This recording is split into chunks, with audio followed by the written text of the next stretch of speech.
Bonjour à tous, je m'appelle Béatrice et j'ai 25 ans. Avant de vous raconter mon aventure, j'aimerais déjà commencer par un petit jeu simple. Je vais donc vous balancer 3 actus.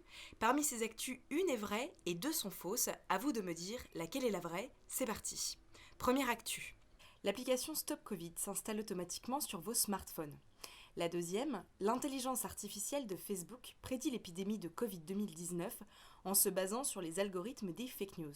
Et enfin, la dernière, la fondation Bill et Melinda Gates ont prédit que 65 millions de morts seraient dus au coronavirus lors d'une simulation. Alors selon vous, quelle est la bonne réponse? La bonne réponse était la 2.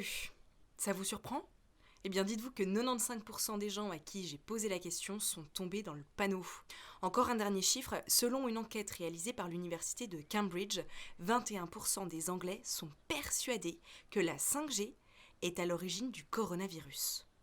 La désinformation est donc partout et nuit gravement à notre démocratie. C'est donc un enjeu majeur. Mais comme le rappelle Lali, une jeune femme que j'ai interviewée, les réseaux sociaux ne sont pas un endroit pour le débat. Dès lors, comment aider les jeunes pour leur donner les armes afin de combattre cette maladie plus communément appelée les fake news? C'est donc là qu'a commencé mon aventure.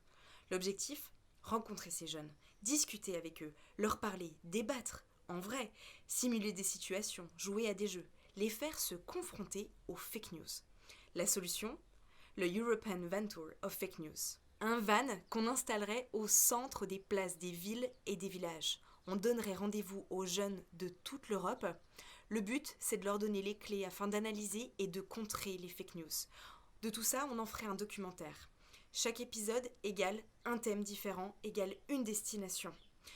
Ce documentaire, on le ferait vivre une deuxième fois, lors d'une deuxième ronde de débat où on irait le présenter dans des écoles et d'aller montrer à des jeunes ce que d'autres jeunes de toute l'Europe ont pensé et dit.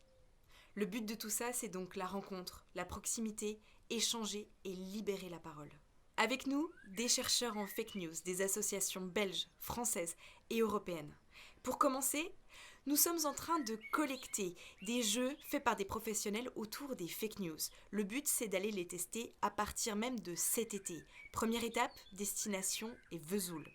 Pour ce faire, nous irons rechercher des subsides européens et des aides nationales. C'est pourquoi nous recherchons activement un partenariat auprès d'un média afin de donner plus de poids et de légitimité à notre projet. En échange, je serai plus que ravie de pouvoir être votre correspondante sur les routes européennes afin de vous faire des chroniques pour donner la parole aux jeunes Européens. Si dans votre entourage, vous connaissez un vidéaste qui serait prêt à se lancer dans cette aventure humaine, je serai ravie de le rencontrer. Si comme moi, vous pensez que cette mission est nécessaire, embarquez avec nous.